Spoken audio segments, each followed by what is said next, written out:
Japan is the most developed country in the world, but the problem is here. The life is very difficult here because hardworking and most cost living. তো সারা বিশ্বের ভিতরে Japan এমন একটি দেশ যেখানে আহ, প্রত্যাহিক জীবন তাদের জন্য খুবই দুর্বিষহ এবং কর্মঠ জীবন। তারা কখনো অলসতা বোঝে না, তারা কখনো বিনোদন কী জিনিস সেটা তারা অনুভব করে না, কারণ সর্বদাই তারা কাজের ভিতর নিমজ্জিত এবং সেই কাজকেই তারা বিনোদন হিসেবে গ্রহণ করে থাকে।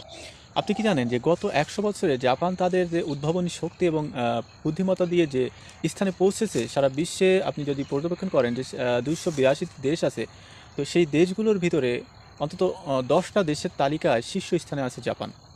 তো তাদের উদ্ভাবনী শক্তি এবং বুদ্ধিমত্তা, সাহিত্য সব কিছু মিলিয়ে তারা সারা বিশ্বের ভিতরে একটি নামকরা একটি দেশে পরিণত হয়েছে। কিন্তু তাদের বর্তমান যে অবস্থা, এই 4 দশকের ভিতরে তাদের দেশের জনসংখ্যা অস্বাভাবিক হারে কিন্তু কমে যাচ্ছে এবং তাদের যে প্রত্যাহিক জীবন এবং তাদের যে উদ্ভাবনী শক্তি এবং তাদের যে প্রত্যাহিক যে জীবন, সেই জীবনের ভিত্তিতে তারা কিন্তু আস্তে আস্তে তাদের কর্মঠ জীবনের পরিপ্রেক্ষিতে তাদের যে জন্মহার সেটা কিন্তু কমে যাচ্ছে এবং যার কারণে সারা বিশ্বে জাপানে অস্বাভাবিক হারে জনসংখ্যা কমে যাচ্ছে এবং তারা এটা নিয়ে উদ্বিগ্ন এবং সারা জাপানের ভিতরে আস্তে আস্তে কিন্তু জনসংখ্যা যেভাবে কমছে তাতে তারা আশঙ্কা করছেন যে খুব তাড়াতাড়ি জাপান হয়তোবা তাদের যে জনসংখ্যা সেটা ধ্বংসের দিকে রূপ নেবে।